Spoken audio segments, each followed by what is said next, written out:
Hi, it's Grannie Tesla, and today we're taking our first road trip with our Tesla Model 3 Standard Plus.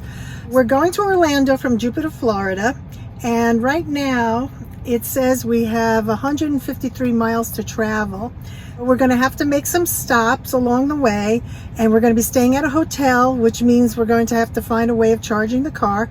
It's going to be an experience for all of us, so let's see how that goes. I know there are superchargers at the Fort Drum service station. I'm going to enter Fort Drum service station in my navigation.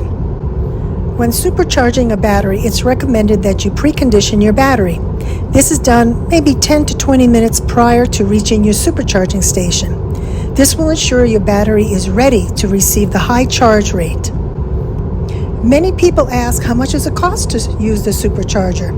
Well, I can tell you that it's a fraction of the cost of gas, especially nowadays. Using the supercharger usually costs about 25 cents per kilowatt hour. At the Fort Drum service station, we found 10 Tesla 150 kilowatt superchargers, along with 6 50 kilowatt EV stations. It was interesting to find that the EV stations had a much lower charging rate. Thank you, Tesla, for the network of superchargers. When selecting a supercharging stall, you want to select the one that'll give you the most charging power. Stalls are numbered 1A, 1B, 2A, 2B, etc. Each number corresponds with a large charging unit that shares the power between stalls A and B. The A and B indicate the priority order, so the first car plugged in an A unit gets most of the power over the B car. Well, the reason we took this little trip to Orlando was to kind of test out what it's like driving a Tesla Model 3 Standard Plus. And we learned our first lesson within the first hour. I was kind of hoping that we'd learn after a couple of days, but no, it took us 1 hour to learn our first lesson. Apparently, when I navigated to Fort Drum, which is the rest stop, I navigated to Fort Drum as opposed to navigating to the supercharging stations in Fort Drum. So consequently, our batteries didn't condition to charge up when we were ready to charge it. It took us 40 minutes to charge the batteries when normally would have taken us, 15, 20 minutes. Lesson number 1. We pulled into the hotel. We're in a covered parking spot, and what they do have are 110 outlets. We were able to charge our car.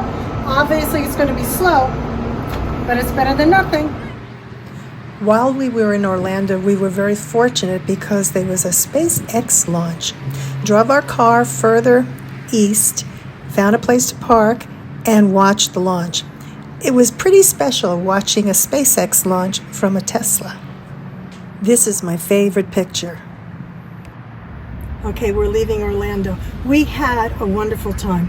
We went to Celebration, the little town of Celebration, and I was pleasantly surprised to find out that they had dedicated parking spots for electric cars. Sounds good to me. Since it was Saturday night and it was hard getting a spot to park anyway. And now we're going to be going home either the Turnpike or I-95 from Orlando to Jupiter. We'll have to decide which way we're going. One more thing I almost forgot. Look over my left shoulder. It's the future home for the White Castle hamburger. We ended up taking I-95 home, and as you can see, there are tons of superstations along the way. The Tesla Model 3 Standard Plus can travel 263 miles. Now, we can certainly make it to Orlando, which is like 135 miles from home. But we stopped at Fort Drum going up and Vero going south, just so we can test out the superstations. And as you can see, by using the correct way of preconditioning the batteries, it was much quicker. Lesson number 1 was navigating to the supercharging station. Now, what about lesson number 2? We were very fortunate. At the hotel that we stayed at, in the covered parking garage, they had outlets. And we were also very lucky that every time we wanted to park the car, the parking spot that was next to the outlet was available. But what happens if it wasn't? Lesson number 2. I am always going to carry an extension cord in my trunk. I'll always be prepared. I want to thank everybody for supporting this channel, for giving me a thumbs up and subscribing. And don't forget to hit the notification bell. This way the next time I post a video, you'll be notified. For Grannie Tesla, bye for now.